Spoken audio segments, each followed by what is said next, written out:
The following is a paid program produced by The Jamie McGrone Show. The ideas and opinions expressed in this program are solely those of The Jamie McGrone Show. The Jamie McGrone Show. It's The Jamie McGrone Show. Let's talk about meaning and caring, living your best life. That's why I'm here. That's why I'm here. Let's talk about smiling, sharing, helping one another. The Jamie McGrone Show. That's why I'm here. Oh, The Jamie McGrone Show. That's why I'm here, Oh, The Jamie McGrone Show. I'm your host, Jamie McGrone, and I've created a platform for everyone to come and tell their story of how they turned tragedy into triumph. But before we bring on our guests, I want to tell you something. I want to talk about sharing. Is it always important to share everything you have? You want to share your food, you share your clothes, you share your secrets. Sometimes it's best to keep things to yourself. It's okay to share, but not everything. Enough about that. We're going to go to commercial break, and when we come back, we're going to bring on our guest. So stay tuned for more on The Jamie McGrone Show. We'll be back on The Jamie McGrone Show.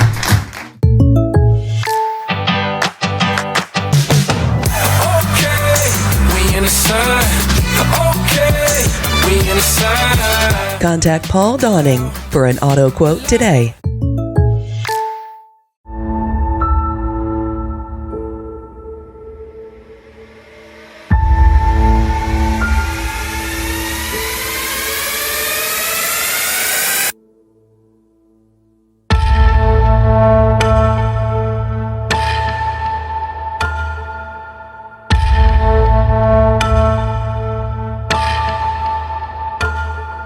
She Likes It Beard Oil.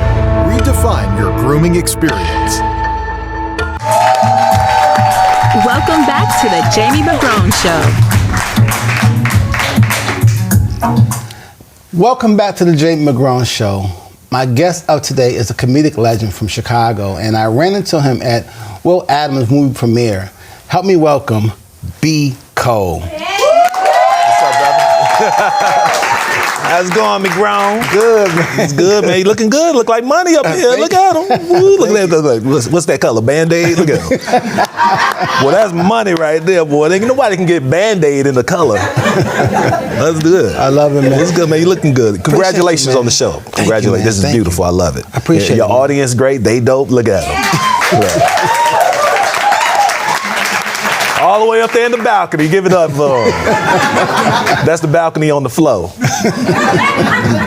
What's up, man? Man, I'm so glad you're here. Man, I'm happy to be out the house. Thank you for calling me. I love for real. Ain't nowhere to go these days, man. It's too rough to be out here just driving around and being out for no reason. So this was a reason to get out the crib. Thank you, brother. I love it. Yeah. Your name has been ringing for many years in this comedic world, especially in Chicago, because Chicago has this unique style of comedy, and you're a part of that. And well, man, yeah, I've been doing it. You know, this year right here makes 33 years for me doing stand-up. I started back in 1991 on Black Friday, and just been going ever since, non-stop. I think the only break I had was during the pandemic, and that was the best rest I had for a whole year. Wow.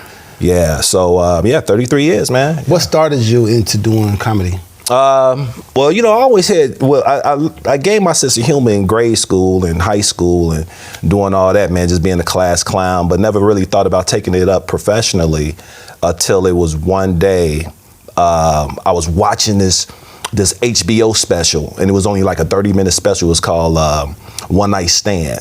And this was back in 1990. Mm-hmm. I think I was like 18 or 19 at the time. And we was watching it. It was a friend of mine. Me and him. We was watching this comedian on HBO. Didn't know his name. Didn't know anything. But he was so hilarious, funny. And my homie, he was like, "AB, man, he reminds me of you." I was like, "What?" When he said that, I was like, "So you see me when you look at this dude?" And then that's when I knew. I said, "Well, this is what I'm about to do. I'm about to do stand up." And that comedian who we watched went off and been a great big hit in the comedy game. His name is Damon Wayans. You know, yeah, this was before In Living Color, before all the stuff he done, you know, before you actually know his name. And that's what got me into stand-up right there. And so Damon was like my sensei. You know, he was like the guy who I studied and everything, and just became a good comedian just watching a great, you know, just being influenced by him. And then come to find out, me and his birthday is on the exact same day. It's incredible. September 4th. Yeah, along with Beyonce too. Love it. Yeah. Yeah. I ran into you at Will Ross's premiere. This movie is called Who Wrote That? No, it's To Be Movie. To Be Movie. Yeah, that's the slogan for the movie is called Who Wrote This? Yeah. You know, who wrote this sugar honey iced tea? So the movie is called To Be Movie, and it just pokes fun at all the movies that you see on Tubi, the low budget films and stuff like that. But that goes way back to black exploitation films in the 70s when you used to watch a Dolomite film. And you'll see like the boom mic come out the ceiling. You'll see the continuity off. And with this Tubi movie that Will Adams has done, he just poked fun at them films. And it's a lot of imperfection on purpose inside this movie. And I think people just get a kick out of just finding all the imperfections. Yeah. Like, you'll find someone in a mirror and you just see the camera guy in the background in the reflection, So it was fun, man. It's a lot of fun doing it too. When you saw the script to this movie, what made you say, I want to be a part of that? Well, the comedy aspect of that, as a comedian, I always wanted to be part of one of them spoof comedies, and and that goes way back to, me being a fan of movies like Airplane, what was that, Naked Gun, all the movies like that. Then, of course, the Wayans brothers got into it doing scary movies. Don't Be a Menace by Drinking Your Juice in the Hood. So when I read the script, this put me right there in that idea of a spoof film. So I was like, I got to do it, just be part of it, because I think that movie will make Chicago comedy history just by the concept of what it is. Right. There are so many comedians, especially growing up around the time that you started doing your comedy sketches or whatever. Yeah. And how did you excel and get into this group of comedians that are known in Chicago to be a big name? How did you separate yourself, and what changed? Because your comedy is part of the comedy that put Chicago on another level. Yeah. What would you say that separated you from others? Well, when I started comedy, I started at a good time. It was during the big urban comedy invasion, and that's when HBO Def Comedy Jam came out, BT's Comic View. So they just opened the door wide open for a lot of comedians from the woodworks just come out and be discovered on television. So I started at a great time, and I was one of the first comedians to go off to Hollywood and experience it first. And when I went, I was 20 years old. So being young and talented in Hollywood, they at you, the eyes on you, everybody at you. So the feeling that I got from Hollywood, I didn't like. So I came home and I gathered up all my guys and I was like, we need to do our stuff here at home. Independent films, we can do everything here. We ain't got to go to Hollywood. I was like, let's do it. So that's when I got a lot of guys up, like a Deion Cole, Marlon Mitchell, Lil Rel, a lot of cats is doing well and big today, D-Ray Davis, them guys. And we just started doing projects here at home independently. This is before social media, before internet and all that. So it kind of was a little longer route, through the trenches of it, because without social media and internet, them platforms to really make it explode. So it took a little longer. No, so I want to say now with comedy, so much in social media has changed the algorithm of how comedy really is, as opposed to now you have all of these comedians that are blown up on social media, but it's not like how you guys grew up in doing comedy. How do you fit in that with the new way of how comedy is? Well, the thing is, you just got to change with the times, and sometimes you don't want to. You just want to keep things as they were, keep that same formula you've been moving with. But you see there's other opportunities with these huge platforms, and a lot of younger comedians get on, and they blow up quick because of the machine that's out there. They put themselves in the machine, and they can get out there faster. But it doesn't do well because of the talent isn't right there yet. you know, a lot of people ready to get famous then start working on their craft. Where I come from a day was like I work on my craft, then I get out there and show them, and then I become famous. Then you get famous, then you can maintain with your talent what you worked on. A lot of these comedians now, some are short-lived flashes in the pan because they'll do well on social media, but then when it's time to do the stand-up comedy on the road, they can't really hone their craft in front of a large audience, you know, because they don't have the experience. And experience is the one thing that's needed in this game, you know. Like if anybody tell me they want to be a comedian, I say, well, I hope you got 18 years to, you know, to spare before you even reach to be a comedian. Right. You know? Well, Shane, I'm having this great conversation with you, and you gave some good information so far, but we're going to come back more with BCole. So stay tuned for more on The Jamie McGrone Show. We'll be back on The Jamie McGrone Show. It's cool. Want to be motivated and inspired like never before? Well, tune into The Jamie McGrone Show and catch all of the fun, excitement, and special guests. Hear all of the amazing stories of how one turned tragedy into triumph. So, don't turn the channel and stay tuned for more here on The Jamie McGrone Show.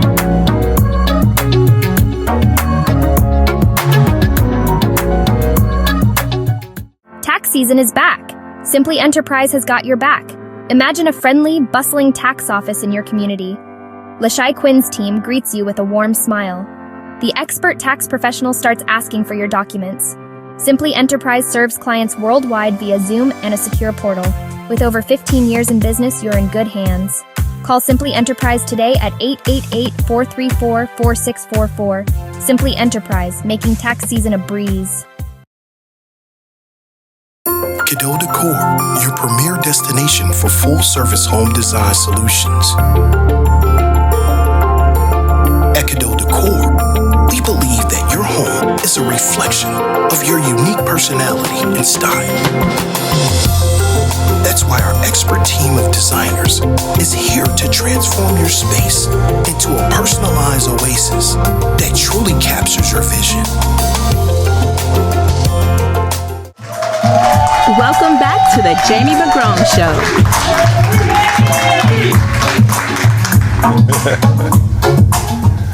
Welcome back to The Jamie McGrone Show. I'm here with BCole, a comedic legend here in Chicago, and we're having this great conversation. But man, I want to talk about what are some of the struggles, because people see comedy and they just think that all of a sudden you just appeared. But they don't know like the things that you went through in life to get to where you are. Yeah. I want you to share some of those stories, because it's not always about the glitz and glamour, but it's about how you got, you know, how you got there, some of the things that you did. Well, I mean, any way to live a dream, it's gonna be a lot of sacrifices, you know, and that's sacrifices with family. If you just have a straight tunnel vision of what you want, everything else kind of like will be secondary, far as 9-to-5 jobs, stuff like that. You know, like when I started I started at 19 years old. So I didn't have a lot of responsibility at the time where I had to really hone a 9-to-5, have that job. But so I was able to just go after my dream and struggle at the same time doing it. So it's a lot of comedians who start out stuff like that, because I see young comedians today, they come into the game and some of them make them sacrifices, but it's really hard. It's really hard. Sometimes you'll be, you know, in the house with no lights on and sleeping in your cars, and, you know, you be homeless or you be on someone's couch, you know, for a little while. But if you're really serious about your dream and what you want to do, you'll stick with it. And that's pretty much how it has been throughout my 30 years, you know. It's just like, but fortunately when I started, like I said, I started during a time where a lot of television was available for comedians. You know, the new up and coming comedians like BET, Comic View, Def Jam. So the minute I became a comedian, after 1 year, I was on BET's Comic View, and I was getting called by promoters to do shows all around the country at that time. So, but it's not like that anymore. Yeah. So a lot of comedians don't have them type of platforms, but comedians are making their own platforms, because if you have a phone And you have the internet, you have your own network right there. You can create your own content and do it, and that's what's being done now. So it's pretty much, I can't say if it's even easier today than it was back then because it was so much of a struggle, but you really cut out a lot of the middle people these days, the managers, the agents, and stuff like that. You just got the content and you hit directly to the people. What would you say was your defining moment where you say, I know what I want to do, this is how I'm going to go about it, and go all out? Oh, yeah, well, doing BET Comic View, I was doing that. I pretty much wasn't pleased with a lot that they were doing on that production, and it come to find out they were taking. I felt that they were taking advantage of a lot of comedians there. So my whole thing, I just wanted to do everything independently on my own. Didn't want to go the Hollywood route, and but giving that up, walking away from that, like I said, it was hard. It was a struggle, but like I said, I know what I want. And for me to get it and have it, and then I own all my content, I own everything that I do, that's what helps me sleep at night and feel good, Right. Comedy has been censored so much nowadays. Mm-hmm. Early on in comedy, you could kind of it was a free range, but now it's so sensitive, and the wrong thing on social media gets you banned and blocked, or get people not liking you. I know, it's so sad, how do you man. navigate around all that? You know what? First of all, the world just needs to learn how to laugh at itself again. We just need to know how to laugh at ourselves. And what I get around, I really just speak on my life. I speak about my experience, and I speak the truth. I don't attack any particular groups. I stay away from two topics in my routine. That's politics and religion. I don't speak on any of those two, but I just speak funny. Mm-hmm. And my stories, my experiences, they're funny, and that's all I can really speak on from my behalf. But it's a lot of comedians out here who really push the envelope, and some comedians been canceled over the years. Comedians I know, comedians I've come up with, just like wow, but you're walking on eggshells now, man. Yeah. So what would you say? What do you see in your future for comedy, for what you want to do and where you're going? What do you see for BCole?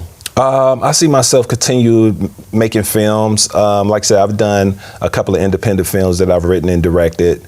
And I see myself continuing doing that, getting more into series, because series now on streaming sites, those are the ones to really go for now. It seems like movies are more disposable now. Somebody watch a movie and it's in the past. Mm-hmm. Like, people will speak on it on social media, they'll talk about it for a good week and then it's done. But a series, and I'm telling all filmmakers out there, try to do the series, because the series is everlasting. You know what I'm saying? It'll be spoken for the next 5 or 6 years as long as you go from season to season to season. So I'm more into doing a series. I'm working on my first series, something that I'm not able to talk about now, but that's my future, and along with stand-up, traveling around the country, continue doing that. But I want to do that with my tour that I have called the Bam Jam Comedy Tour.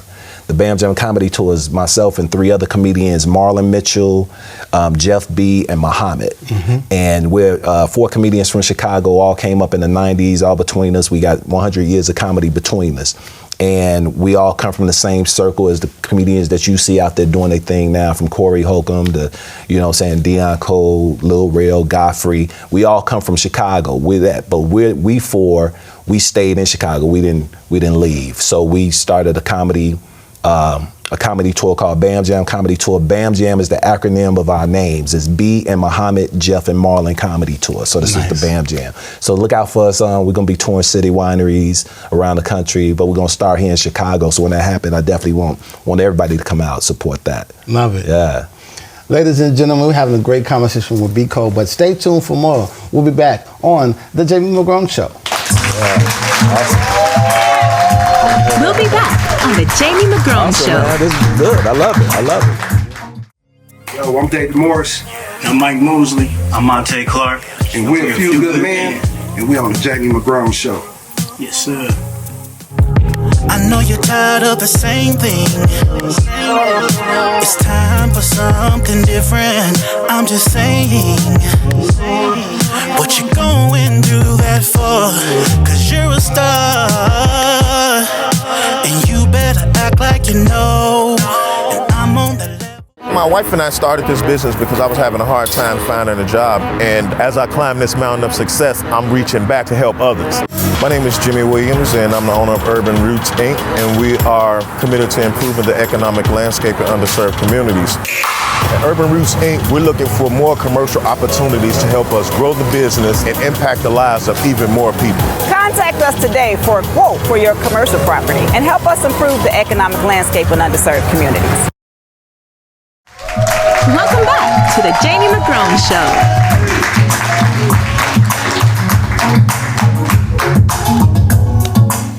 Welcome back to the Jamie McGrone Show. I've had a great time with my friend BCole, but before we get into 60 seconds, I want to talk about why do you feel like you made it?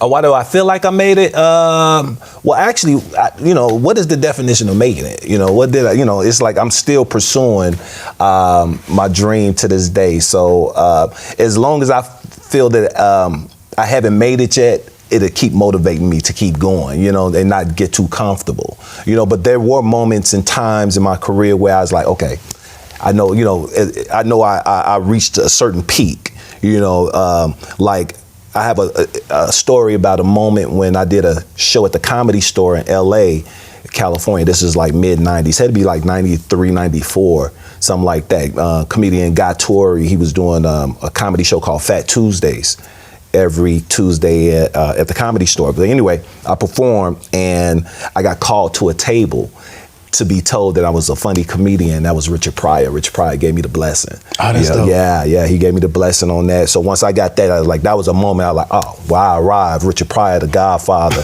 he gave me that blessing, Yeah, y'all know Rich, man. So he gave me that. But then it was that was a moment. But the performance that I've had the idea of like, man, I made it, I arrived when I did a show with Prince.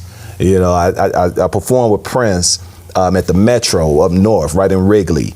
And it was actually his after party. He did a show at the Riviera, then at the after party, he was at the Metro. He invited me to the Metro. And the Metro is basically the after party for Prince is just a smaller concert. But the Metro is still a huge venue, nice. But for Prince, it was just like a small little intimate setting for him.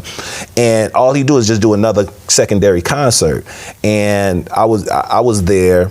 Macy Gray was there. Common was there because they had concerts. They had shows on the other side of town, but they was able to make the after party with me. And we was just all on it, having a good time. And Macy Gray was doing a lot of Prince covers while he was playing and the band was playing.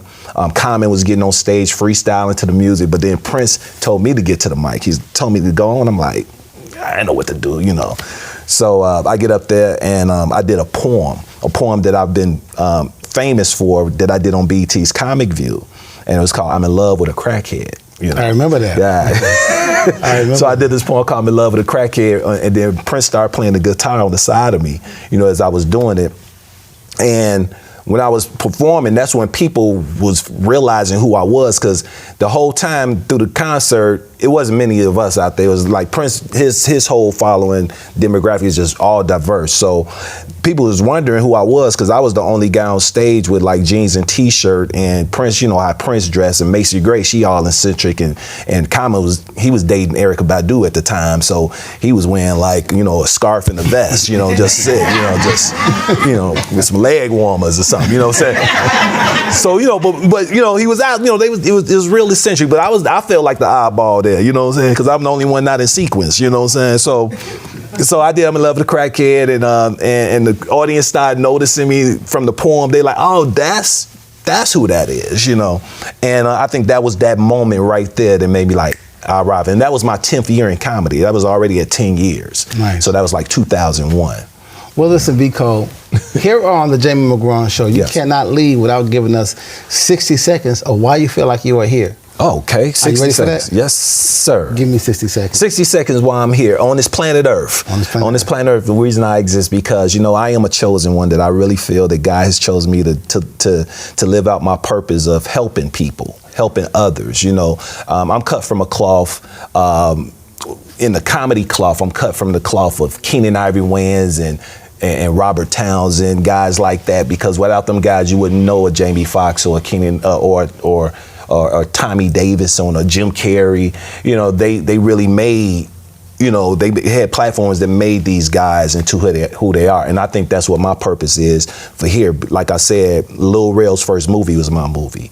Deion Cole's first movie was my movie. My first movie that was directed by Cootie Simmons. If y'all know Cootie, he went off and did Kanye documentary called Genius.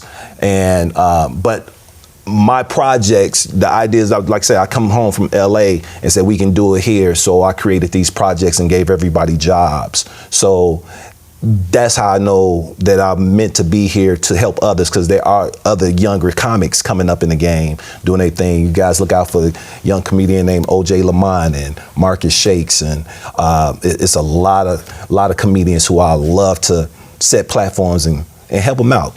Just give them a boost. You know, I can't say I can make them big, but I can give you a lift up to the next level. Yeah.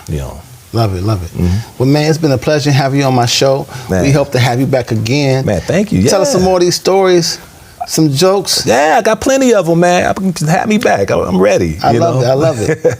Ladies and gentlemen, BCole. Thank y'all, man. Thank you. Appreciate everybody. Really good. Stay tuned for more on The Jamie McGrone Show. We'll be back on The Jamie McGrone Show. You're watching The Jamie McGrone Show, and I'm bringing something fresh and new back to Chicago. You don't want to miss all of the amazing guests that I'm going to be interviewing. So don't turn the channel and stay tuned for more here on The Jamie McGrone Show. Welcome back to The Jamie McGrone Show. Welcome back to The Jamie McGrone Show. I want to thank my amazing guest for coming and sharing his story of triumph. But I want to leave you with something. We only live this life one time and one time only, and we don't get a chance to live it again. So every day, live incredible. I'm your host, Jamie McGrone. And until then, I'll see you next time on The Jamie McGrone Show.